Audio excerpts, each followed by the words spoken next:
E nós estamos num tempo onde acreditamos que verdadeiramente um tempo novo chegou para nós. Nós estivemos orando durante todo o mês de julho, mês de agosto, e temos crido que de fato Deus tem algo muito especial da parte dele para todos nós. Essa palavra nasceu no coração da minha esposa, e aí eu vou deixar ela fazer as honras. Quando Deus começou a ministrar, no nosso coração a respeito de um tempo novo, algo novo, a primeira pergunta que veio no meu coração é: Senhor, as pessoas querem algo novo? As pessoas precisam de algo novo? Porque eu vou dar meu testemunho bem breve sobre algo novo. Tem mais de 20 anos que eu sou servidora pública. Estou 6 anos no mesmo lugar, eu sou a mais velha da sala, de tempo, não de idade. E eu chego no trabalho, na frente do computador, oro pelo dia. Dá 10 horas, eu falo: Deus, me tira disso aqui, me tira desse sofrimento. Dá 3 horas, eu mando um recado para o Sérgio assim: você pode me buscar às 16h52, às 17h03, porque eu bato ponto eletrônico. E eu começo a orar. De manhã eu chego e todo dia essa lamúria: Deus, me tira disso aqui. E toda semana chega a oportunidade de me sair daquele lugar. E eu não saio. Esse ano então, o que choveu de chefia em algum lugar para mim, vinha o povo da sala: nossa chefe caiu, pega, porque você é muito organizada, você vai dar certo lá. E eu fico lá. Tinha gente que chegava na minha sala, dava vontade de esconder debaixo da mesa. E o Flávio, que trabalha comigo, falou assim: se você não pegar essa chefia, eu vou pegar. Vou lá no meu vereador agora pedir. E ele pegou a chefia da sala, chegou em mim e falou assim: vamos comigo para você me ajudar? Aí eu não. E eu entro em pânico. Mas todo dia eu peço para Deus: me tira desse sofrimento.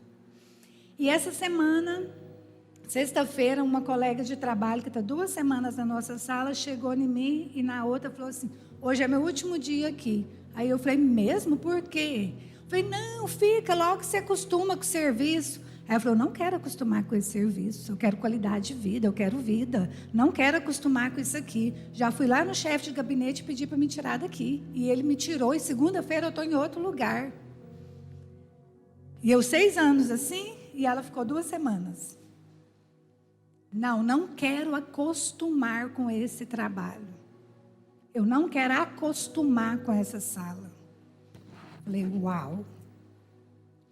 Então, o problema nosso é esse.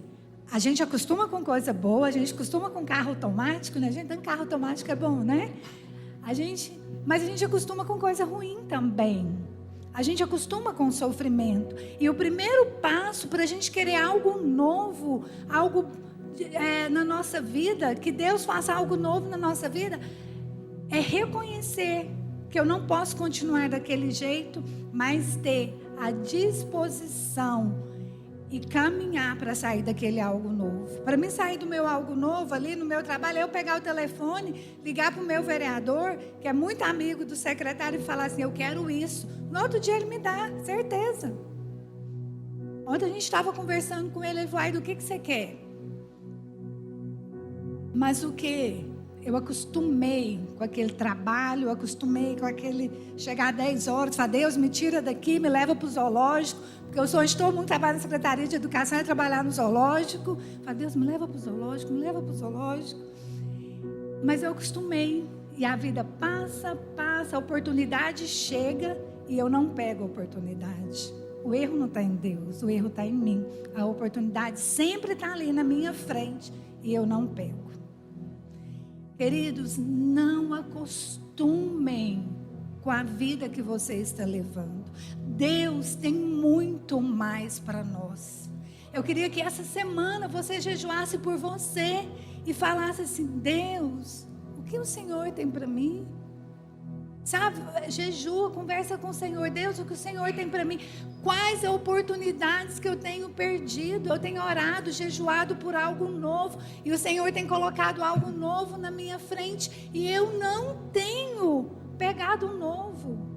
Eu não sei se você precisa de um novo no seu trabalho, se é na sua vida espiritual, se é no seu casamento. Eu não sei onde você precisa de um novo. Deus tem sempre novidades de vida para nós. Deus tem sempre o melhor para nós. Você pode dizer amém por isso? E hoje nós queremos falar muito de decisões que nós precisamos tomar. E eu e a Aida, se tem algo que nós fizemos como um projeto de vida para nós, era nunca subir aqui sem viver aquilo que a gente pregue. É um propósito que nós fizemos desde o começo da nossa ordenação pastoral, era que nós nunca pregássemos algo que nós não vivêssemos. E essa semana passada deu um faniquito na gente lá e nós começamos pela reforma dos móveis da nossa casa. Se você for lá em casa hoje, não tem onde você sentar. Porque o cara levou o sofá, levou todas as cadeiras, levou o banco e nós estamos reformando geral. Porque nós acreditamos que a começar da nossa casa, um tempo novo vai chegar para nós. Amém, irmãos? E você precisa viver nessa expectativa. Você precisa viver nessa empolgação de que Deus verdadeiramente é um Deus de novidade. É um Deus que tem algo novo para oferecer para você. E para isso, você vai precisar abrir mão do medo, abrir mão do comodismo, sair da sua zona de conforto, mas principalmente, guarde isso que eu estou falando para você. Abandone o seu passado. Deixa de lado o seu passado. Seja situações que fizeram com você, sejam situações que você fizeram com pessoas próximas a você. Abandone o seu passado. E nós então queremos falar de uma figura extremamente conhecida pela maioria, mesmo daqueles que não frequentam igreja tão assiduamente, mas quem aqui talvez já não ouviu falar da história de José, né? O José, um dos filhos de um homem que tinha uma promessa de Deus, que os seus pais tiveram uma promessa de Deus, ele então, consequentemente, recebe o selo de Deus sobre o seu nome, como sobrenome de Deus, e aí Deus passa a se chamar o Deus de Abraão, o Deus de Isaac e o Deus de Jacó. Deus então pega para si o sobrenome dessas três pessoas extremamente marcantes na história de Israel. E aí chega José, fruto de uma promessa. José é fruto de um sonho de pais que um dia herdaram uma promessa. E a Aida estava falando muito sobre isso essa semana lá em casa, e ela dizendo, olha, não adianta nada termos uma palavra profética, não adianta nada recebermos uma palavra profética, se nós não tomarmos uma decisão de fazer aquela palavra se cumprir na nossa vida.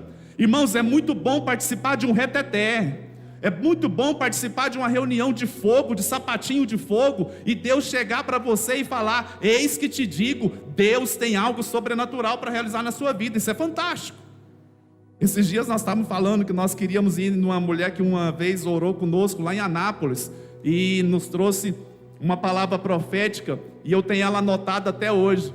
E aí a Aida estava falando justamente sobre isso. Qual a decisão que vamos tomar para que essa palavra profética se cumpra nas nossas vidas? Quando você vai olhar, o povo saiu do Egito, todos tinham uma palavra profética, todos receberam uma palavra profética. Mas o que aconteceu? O coração deles, da maioria, né, ainda estava no Egito. Então eles não tiveram a disposição de sair do Egito em coração. Ai, que saudade da cebola, que saudade do pepino. Não era saudade da cebola e do pepino. Aquilo mostrava que o coração deles estava lá atrás, estava lá no passado. Por isso eles não receberam a promessa. Lógico que houve várias coisas, né? Eles murmuraram tudo. Mas Deus olha o coração. E quando você vê a atitude deles era... Eles estavam no Egito, eles tinham saudade do Egito. Não tenha saudade do seu passado, porque Deus tem algo novo para as nossas vidas. Amém. Amém. Não tenha saudade das coisas. As coisas antigas ficaram para trás, deixa elas lá atrás. Se tiver algo bom, ok, eu aprendi, eu cresci como ser humano, eu cresci como pessoa. Amém, mas segue em frente. E quando a gente recebe uma palavra profética, parece que algo vem acompanhando os nossos pensamentos, dizendo o seguinte: agora vai dar tudo certo, agora nada me segura, ninguém me segura, nada me paralisa, porque eu recebi uma palavra profética. Eu não sei se é assim com você, mas quando você sai daquele momento onde Deus traz uma palavra profética para você, seja através de um profeta, seja através da própria palavra de Deus, você sai tão aquecido, tão ávido por ver aquela palavra se cumprindo na sua vida, que os nossos pensamentos começam a ser manifestos da seguinte forma: ninguém agora me para, tudo vai dar certo na minha vida, nada vai dar errado para mim, porque eu recebi uma palavra de Deus. Não é assim? E com José foi bem diferente do que acontece conosco. E essa semana eu e o Sérgio ficamos meditando sobre a vida de José. Tanto altos e baixos, né? Eu falei para o Sérgio: amor, tinha muito alto e baixo. Sérgio, alto e baixo como? Aí eu falei: vamos meditar aqui, né, na vida de José. Não dele propriamente, não dele, né? Mas de situações. A situação. Ele era o filho querido, o adolescente super paparicado, deveria ser bem, né? Deveria ser um pouquinho chato, né? Porque ele chegava nos irmãos e falava: todo mundo vai se dobrar diante de mim. Olha a minha túnica, vocês não têm uma túnica como eu, né? Não sei se ele era assim, né? Mas ele era o queridinho do papai. Esse tom de voz é por sua conta, amor. Ele era o queridinho do papai. O que acontece? De queridinho do papai, ele se torna escravo. E quando ele vai para a casa de Potifar sendo escravo, ele é o dono da casa, né? Potifar deixa tudo lá para ele. Passa um pouco, para onde que ele vai de novo? Para a cadeia. Para a cadeia. E lá na cadeia, ele também governa ali na cadeia, mas as pessoas esquecem dele na cadeia. E da cadeia, para onde que ele vai? Para o governo. Para o governo. Gente, eu acho formidável isso. Isso aquece tanto o meu coração, sabe por quê? Não sei se a gente vai falar isso. Vai. Você pulou. É porque eu amo essa parte na vida de José. Deixa eu só dar um spoiler.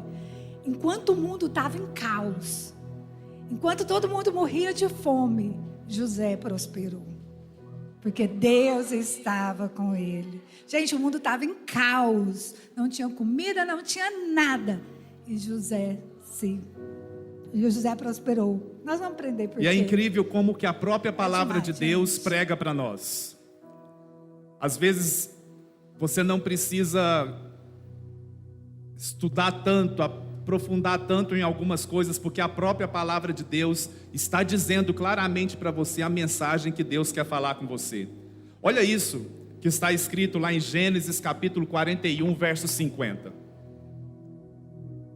Antes de chegar a fome, nasceram 2 filhos a José, os quais lhe deu Asenate, filha de Potífera, sacerdote de On.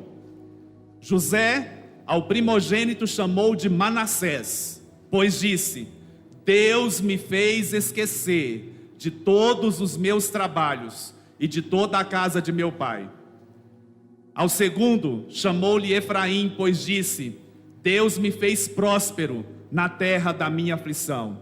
Igor, coloca para mim na NVI, por favor, no verso 51. Ao primeiro, José deu o nome de Manassés, dizendo: Deus me fez esquecer de todo o meu sofrimento. Glória a Deus. Essa é a versão que nós queremos guardar para nós nesta manhã, irmãos. Porque eu estava dizendo para a Ida ontem que eu não acredito que José teria se transformado em quem ele se transformou se isso aqui não fosse uma verdade na vida dele. Porque pode ser que você escolha o nome do seu filho hoje como um momento profético na sua vida. Foi comigo e com a Ida, foi assim. Quando nós tivemos o Heitor, nós estávamos vivendo um momento muito crítico da nossa vida, um momento de angústia e de algumas situações que estávamos passando, e tivemos dificuldade da Ida engravidar do Heitor, tivemos que fazer tratamento, mas aí veio a definição: vamos ter um filho homem, qual o nome que vamos dar a ele? E aí pesquisando, a gente sempre procurou dar nome para os nossos filhos, baseados naquilo que nós queríamos projetar para a vida deles. E por isso Heitor e Henrique. Heitor, aquele que sustenta a vitória, e Henrique, príncipe poderoso e abastado. Uma vez nós estávamos orando pelos nossos vizinhos, e a gente não aguentava mais aqueles vizinhos, porque eles faziam, alguém já sabe a história, né? Festa com aquele carro que fica assim, nem sei se existe mais. E nós começamos, ou eles convertem ou eles mudam.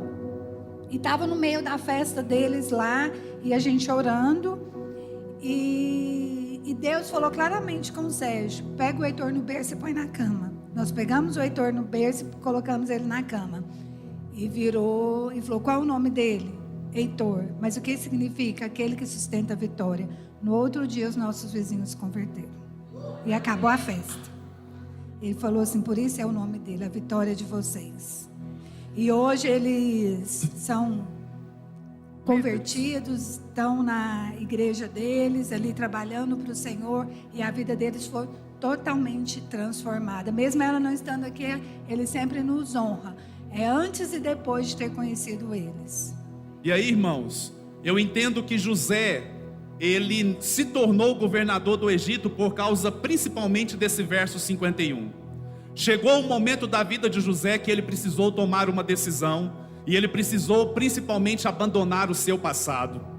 Ele precisou abandonar aqueles pensamentos que talvez até o nascimento do filho dele torturavam José, principalmente porque era o primeiro filho, e foi justamente o problema com seus irmãos que veio toda uma sequência de tragédias na vida de José. Se você é uma pessoa normal, com certeza você pensou assim: e se acontecer com meu filho o que aconteceu comigo? E se eu tiver muitos outros filhos e os meus outros filhos fizerem com esse primeiro aqui o que os meus irmãos fizeram comigo?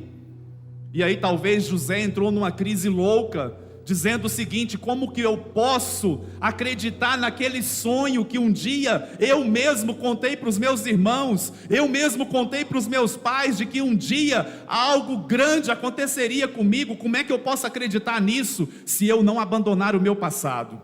E aí eu quero te dizer uma coisa: não tem como fugir do seu passado, por mais terrível que ele seja.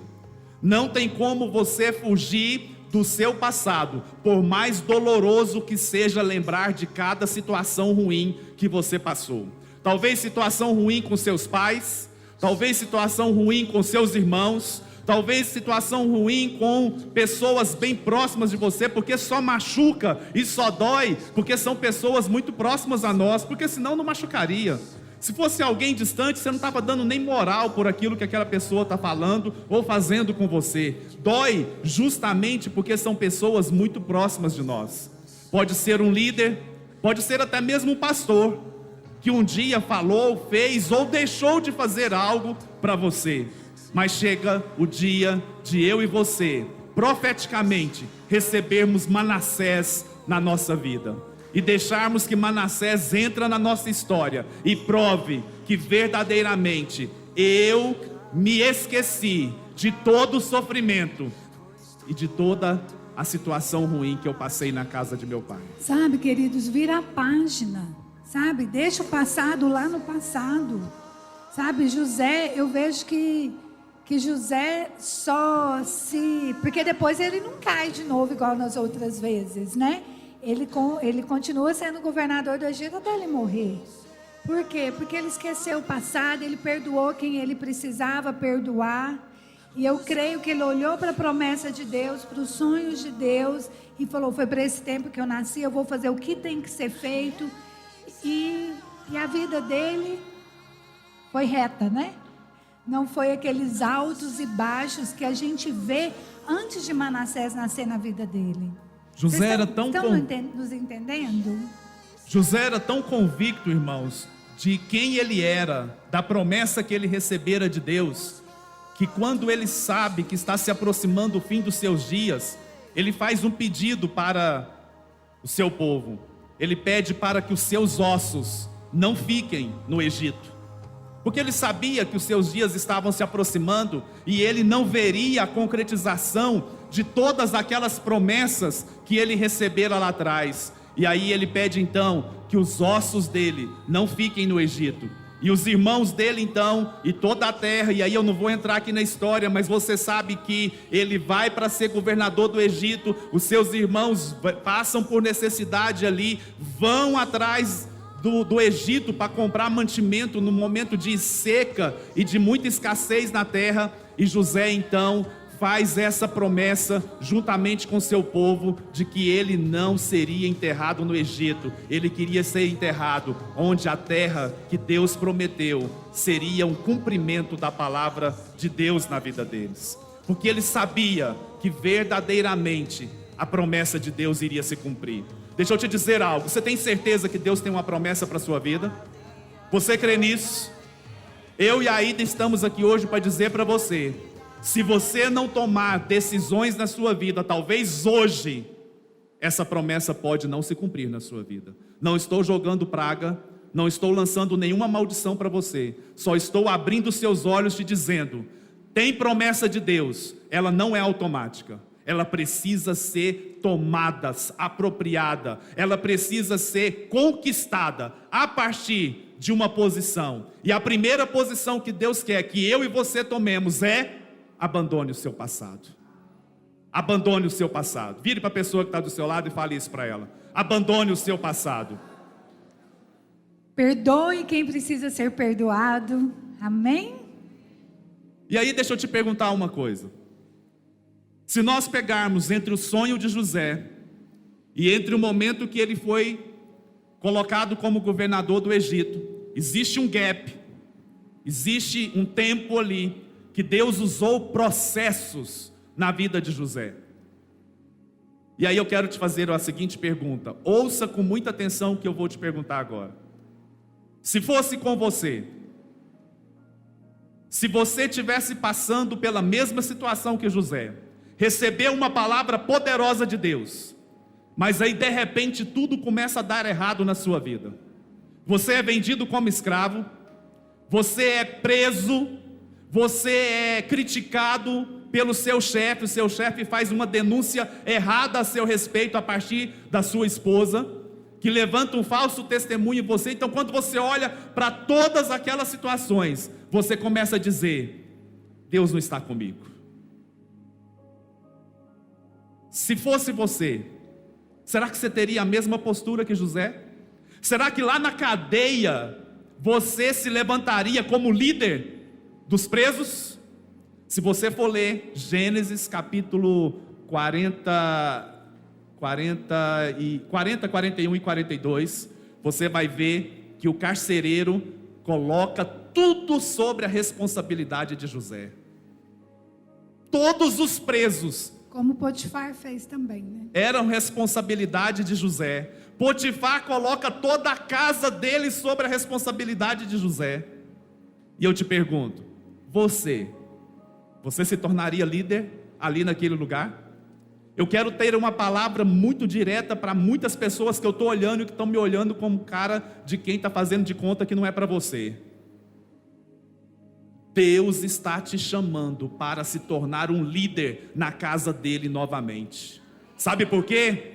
Deus te colocou para ser cabeça e não cauda, porque isso é o propósito de Deus para você. Você está fugindo, você está dando um tempo, você está falando para Deus que chega, você está falando para Deus que você está cansado, você está falando para Deus que não é mais tempo seu, você está falando para Deus que chega, que você tem que cuidar de outras coisas que também são importantes, e hoje Deus está te perguntando, quando é que você vai se tornar líder das pessoas que eu tenho confiado nas suas mãos, ainda que seja na cadeia, ainda que seja em situação difícil, ainda que seja momento que você não queria estar passando, se torne líder, porque esse é o propósito de Deus para a sua vida. Eu estou olhando para uns aqui que estão fechando o olho e abaixando a cabeça, é para você mesmo que eu estou falando.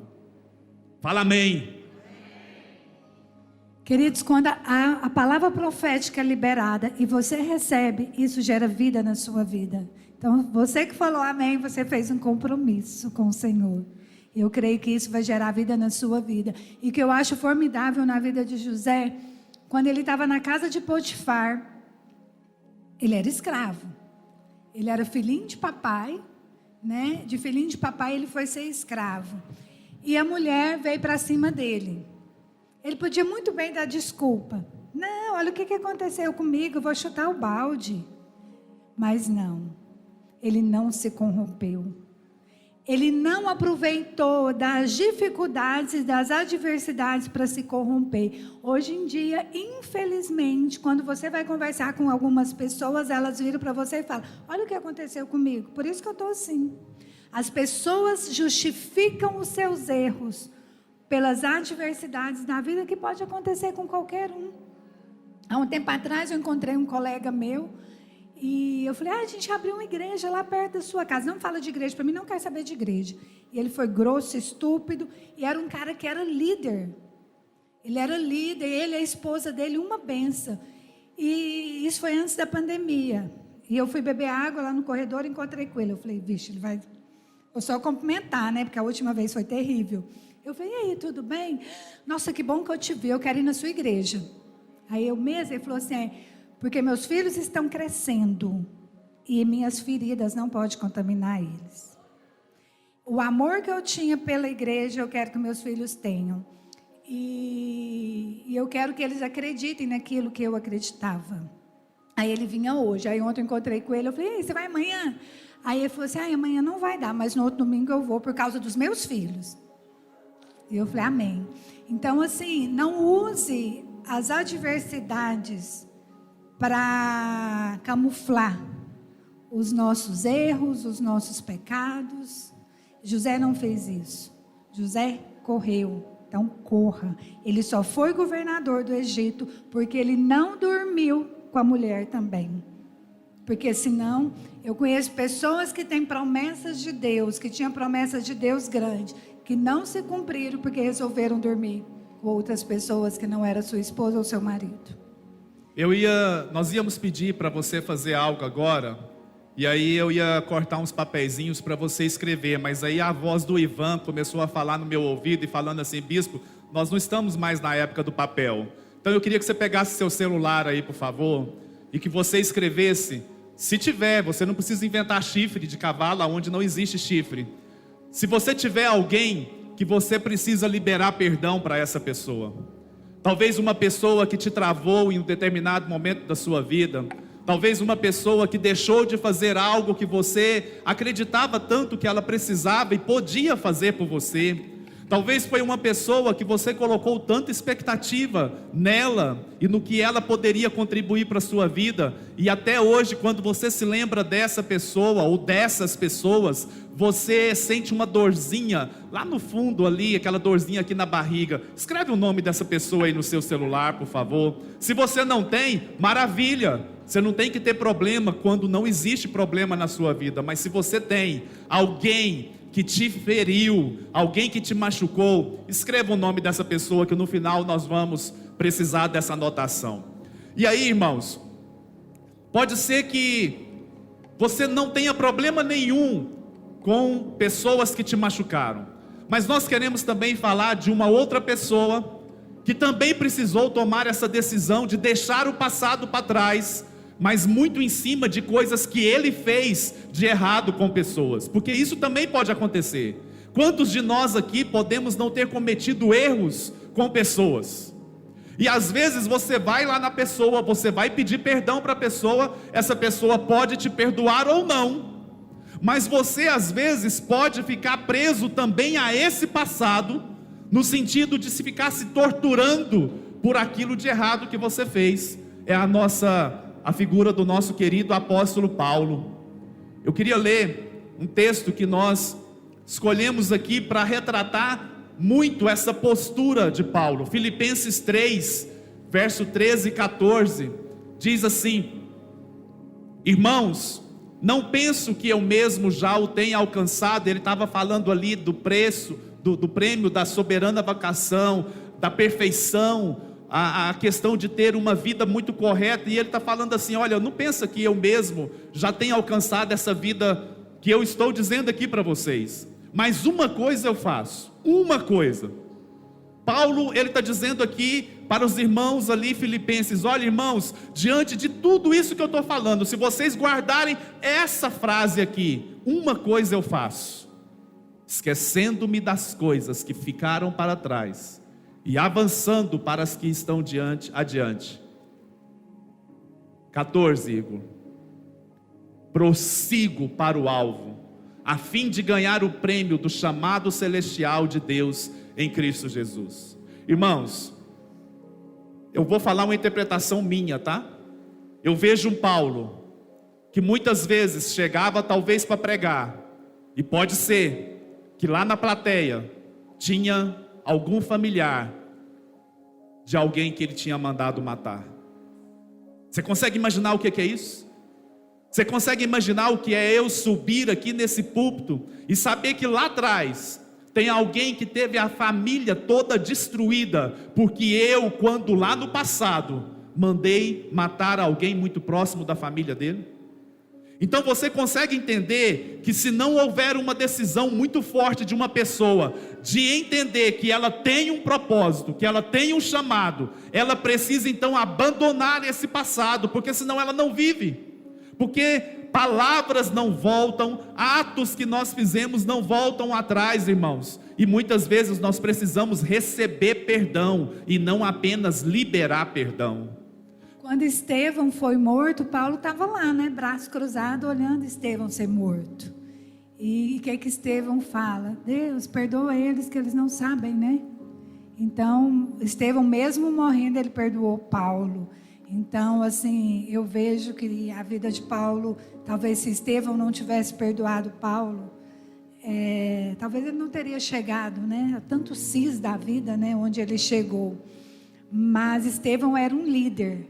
Então, eu creio que tinha muitos discípulos de Estevão ali vendo Paulo pregar, tinha familiares de Estevão ali vendo Paulo pregar. E enquanto Estevão morria, ele estava lá, olhando lá, de braço cruzado, vendo Estevão ser morto. Talvez ele até pegou uma pedra e jogou no Estevão, né? Lá no céu a gente pode perguntar isso para ele. Mas isso é muito sério, irmãos. Olha o que Paulo fez para a igreja do Senhor. Paulo não chegou lá como santa, eu sou santa, eu vou pregar, tal. Paulo teve uma história antes, uma história terrível. Muito terrível. Ele perseguia, ele inventava, ele matava, ele prendia. Ele era um sanguinário, né? E pensava que estava fazendo certo. Aí você imagina os tipos de pessoa vem aqui na frente que fez isso tudo, aí vem aqui e começa a falar do amor de Jesus, começa a falar da graça de Jesus. Irmãos, é milagre. É um milagre que Deus fez na vida de Paulo. Então ele tinha que esquecer isso, ele tinha que se perdoar por tudo aquilo de ruim que ele fez, porque Paulo foi ruim. Paulo foi uma pessoa má. Mas ele encontrou Jesus e Jesus perdoou ele. Eu quero te falar, se Jesus perdoou Paulo, ele não vai nos perdoar. Se Jesus mudou a vida de Paulo, Jesus não vai nos mudar. Se Jesus não transformou o coração de Paulo, ele não vai transformar o nosso coração. E se Paulo se recompôs, deixou para trás aquela vida que ele tinha e se tornou o cara do Novo Testamento, imagina nós, que não somos, eu acho que a gente não é tão ruim como ele foi, né? Espero que não. Imagina o que Deus pode fazer em nós e através de nós. Vire para a pessoa que está do seu lado e fala assim: se Deus deu jeito em Paulo, há esperança para você, meu irmão. Não desiste, não. José era certinho, né? Eu vejo José certinho, cabelinho arrumadinho, a roupinha assim, né? Agora Paulo não era certinho. Porque são duas situações, irmãos, que a Bíblia está trazendo para nós. A figura de José é a figura daquele jovem perfeito, aquele jovem certinho, correto, que sofre. E que mesmo porque sofreu, não vai deixar de ser usado por Deus. Mas a figura de Paulo é a figura daquele imprestável, a figura daquela pessoa que erra, daquela pessoa que toma decisões erradas na vida, que vai por caminhos errados, mas um dia Deus entra na vida dele, e não é porque você errou que Deus não pode te usar. E da mesma forma como eu apontei o dedo ali atrás, eu vou apontar o dedo para você de novo, porque tem muita gente que hoje está abandonando o servir a Deus, porque está se lembrando dos erros do passado, e está dizendo: eu não sirvo mais para poder trabalhar para Deus, eu não sirvo para servir a Deus na igreja, nem aos irmãos, porque eu cometi erros. Irmãos, você está invalidando o sangue de Jesus na sua vida, você está invalidando a obra da cruz na sua vida, porque não há pecado que o sangue de Jesus não possa lavar e purificar. Diga amém por isso. Porque a pessoa que vive remoendo o passado é uma pessoa que não tem visão de futuro. Vou repetir: uma pessoa que vive remoendo o passado não tem visão de futuro. E aí a gente precisa entender que chega um momento da nossa vida que nós não podemos mais olhar para trás. É bola para frente, é seguir em frente, é deixar de olhar para trás. E aí nós vamos falar agora de uma terceira característica de pessoa. Falamos do bonzinho, do certinho, que foi ferido e machucado, mas não desiste. Falamos daquele que cometeu erros na sua vida, que teve situações que ele seguiu caminhos errados, mas ele não desiste. Mas agora tem uma terceira categoria de pessoas. É aquela pessoa que um dia foi alcançada pelo amor de Deus, mas ela vive querendo voltar para o mundo.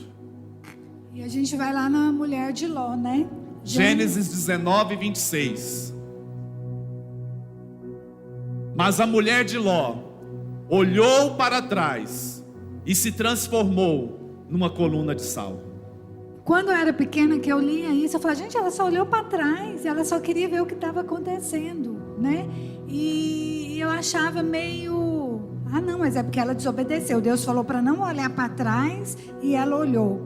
Mas Deus sabe da nossa curiosidade, né? Como ser humano nós somos curiosos. Como que você vai andando e o mundo lá está acabando, você não quer olhar? Você quer pelo menos dar uma espiadinha. Mas olha o que fala. A concordância de Strong mostra que a palavra hebraica traduzida para olhar é nabat, que significa contemplar, mostrar consideração e prestar atenção. Não fala de alguém que olhou por curiosidade, para ver o tamanho do estrago produzido pelo juízo divino. Fala de alguém que tinha seu coração preso ao que deixou, mostrando com isso consideração pelas coisas que havia abandonado. Já vou ler isso aqui de novo, porque isso aqui, assim, fala de alguém que tinha o coração preso ao que deixou para trás. Mostra consideração por aquilo que abandonou. É muito sério, gente. A gente volta de novo ao coração. É atitude de coração. Eu deixei, eu quero mudar de vida, mas o meu coração está lá. O meu coração está preso. Eu tenho consideração por aquilo. Eu amo alimentar essa mágoa, porque eu fui injustiçado. Aí eu fico ali dia após dia alimentando aquela mágoa. Não, eu me converti, sou nova pessoa, mas eu fico remoendo aquilo que fizeram comigo. Eu fico querendo o pepino do Egito, a cebola do Egito. É o coração, porque Deus olha o coração. Ela não foi fulminada por causa, não foi, né? Transformada em estátua de sal pela curiosidade. Coitada, ela é mulher, né? Foi curiosa. Não é isso, porque o coração dela estava ali. Aonde está o seu coração? Aonde você tem colocado o seu coração?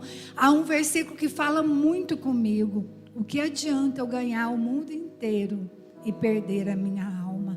A alma é o coração. O que adianta você ganhar o mundo inteiro e perder os seus sentimentos, a sua capacidade de se arrepender, a sua capacidade de ter compaixão com as pessoas? Deus olha o coração. E aí, irmãos, para finalizar, nós queremos te fazer uma pergunta. Será que ao longo desses anos que você conhece a Deus, que você se entregou a Deus, será que você, ao analisar a sua vida, você não pode chegar à triste conclusão de que você se paralisou, de que você parece que ficou ali parado no tempo? Você olha para as pessoas que na mesma época que você vieram para a igreja, entregaram a sua vida para Deus também. Quantos estão aí tão distante, tão firmes, tão intensos com Deus, e você do mesmo jeito? Será que você também não está se transformando numa estátua? Será que você também não está escolhendo para você ter uma vida aonde você se contentou com tudo que tem acontecido com você? Será que você não escolheu aceitar que é suficiente o que você está vivendo e entregando para Deus? E aí nós precisamos também tomar uma decisão, se somos parte dessa terceira categoria de pessoas. Nós precisamos olhar para frente. Deus é um Deus de novidade, e Deus é um Deus que quer sempre que você olhe para frente. Isso fala de prosseguir. Prosseguir fala de perseverança. Perseverança é você entender que Deus tem um tempo novo para você. Você pode dizer amém por isso? Por isso eu quero dizer para você que hoje você precisa se enquadrar em pelo menos 3 situações aqui. Ou você precisa liberar perdão para alguém, ou você precisa pedir perdão para Deus, ou você precisa deixar de querer olhar para trás e começar a olhar para frente, porque Deus tem um tempo novo para você. Amém? E aí nós finalizamos então, voltando lá em Gênesis 41, verso 52, quando nasce o segundo filho de José. Ao segundo filho, chamou ele de Efraim. De que, irmãos? Efraim. Isso é a própria Bíblia que está explicando o que significa Efraim.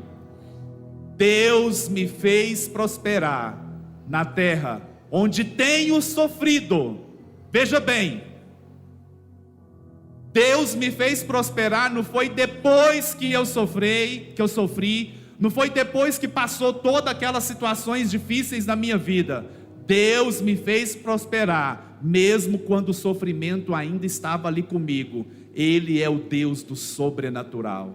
Ele é o Deus que olha para você, pega o que está acontecendo com você, transforma o mal em bênção, porque tudo coopera para o bem daqueles que amam a Deus. Amém, irmãos? Gente, prosperidade não é só dinheiro, não.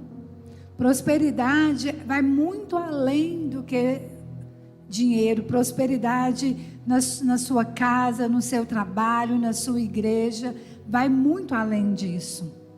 E aí eu queria te convidar a ficar de pé. E o que eu acho tremendo em relação a Efraim, a vida de José, que eu falei no começo, né?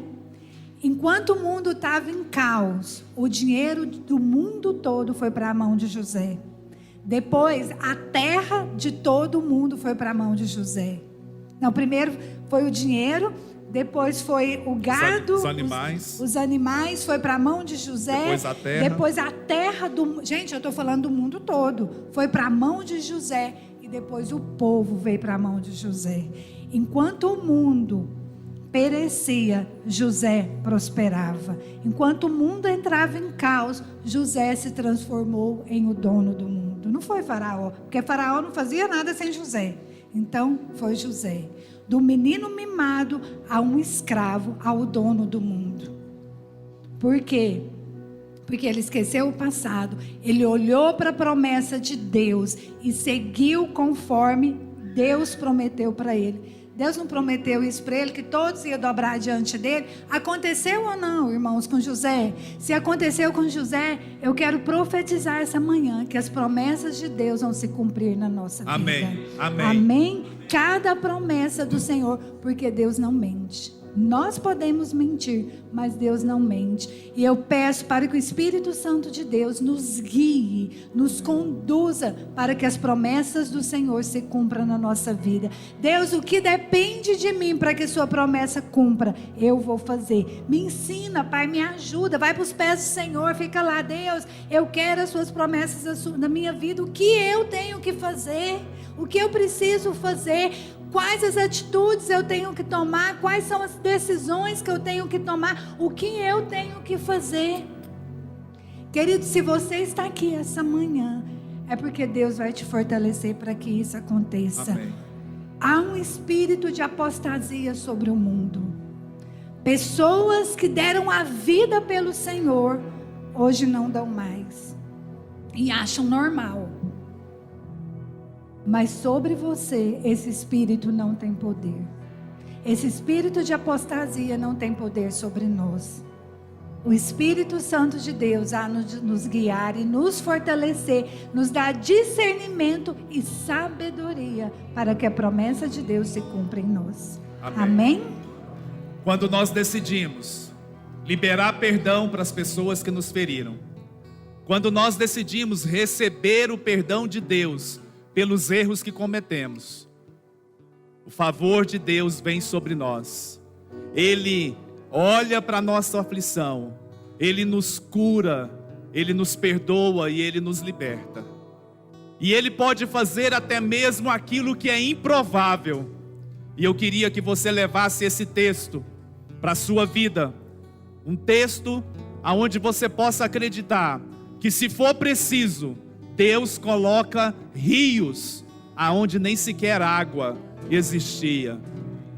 Isaías capítulo 43, do verso 19 ao verso 21, diz assim: vejam, estou fazendo uma coisa nova, ela já está surgindo, vocês não a reconhecem? Até no deserto vou abrir um caminho e riachos no ermo. Os animais do campo me honrarão, os chacais e as corujas, porque eu fornecerei água no deserto e riachos no ermo, para dar de beber a meu povo, meu escolhido, ao povo que formei para mim mesmo, a fim de que proclamasse o meu louvor. Que você receba essa palavra como uma palavra de Deus para a sua vida, e que você possa sair daqui hoje acreditando, verdadeiramente, Deus tem algo novo para mim. Quero orar por você.